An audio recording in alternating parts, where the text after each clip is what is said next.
Court ಮುಂಭಾಗದ ರಸ್ತೆಯಲ್ಲಿ ವೃದ್ಧನ ಮೇಲೆ ಕುಟುಂಬಸ್ಥರಿಂದ ಹಲ್ಲೆ. ಗಂಡ ಮೃತಪಟ್ಟಿದ್ದಾನೆ ಎಂದು ಸುಳ್ಳು ದಾಖಲೆ ಸೃಷ್ಟಿ. ಗಂಡನ ಆಸ್ತಿ ಲಪಟಾಯಿಸಲು ಪತ್ನಿ ಮಾಡಿದ ಸಂಚು ಬಯಲು.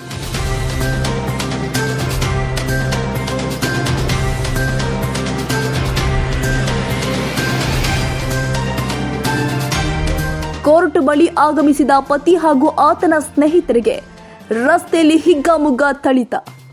ನಾಗರಾಜ್ ಎಂಬ ವ್ಯಕ್ತಿಗೆ ಥಳಿಸಿದ ಪತ್ನಿ ಹಾಗೂ ಮಗ ಮತ್ತು ಸಂಬಂಧಿಕರು. ಕಂಬದಕಲ್ಲು ಗ್ರಾಮದ ಸರ್ವೆ ನಂಬರ್ 171/1 ಮತ್ತು 171/4 ಜಮೀನು ವಿವಾದ. ಸುಳ್ಳು ದಾಖಲೆ ಸೃಷ್ಟಿಸಿ ಪತಿ ಸಾವನ್ನಪ್ಪಿದ್ದಾನೆ ಎಂದು ಕೇಸು ದಾಖಲು. ಪತ್ನಿ ಮಂಜುಳಾ, ಮಗ ಲೋಕೇಶ್, ಸಂಬಂಧಿಕರು ಆದ ಶೋಭಾ, ಗೋಪಾಲ್ ಮತ್ತು ರತ್ನಮ್ಮ ವಿರುದ್ಧ ಪ್ರಕರಣ ದಾಖಲು. ಎಲ್ಲರೂ ನಾಪತ್ತೆ. ನೆಲಮಂಗಲ ಟೌನ್ ಪೊಲೀಸ್ ಠಾಣೆಯಲ್ಲಿ ಪ್ರಕರಣ ದಾಖಲು.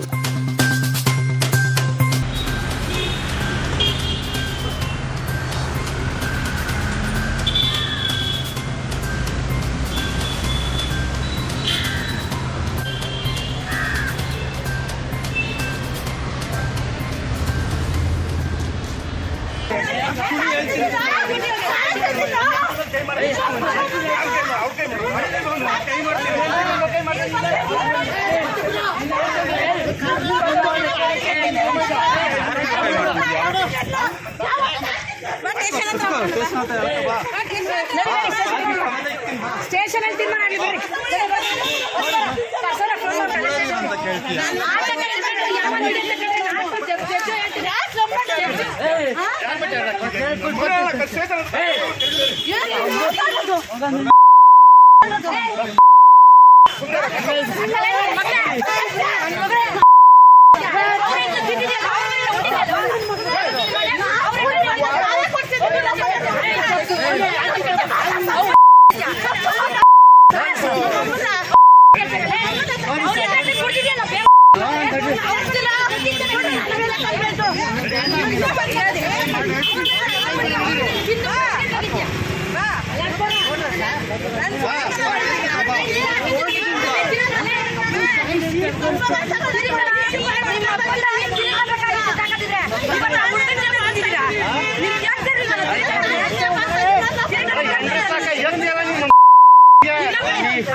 ಸಂಬಂಧ ಇಲ್ಲ.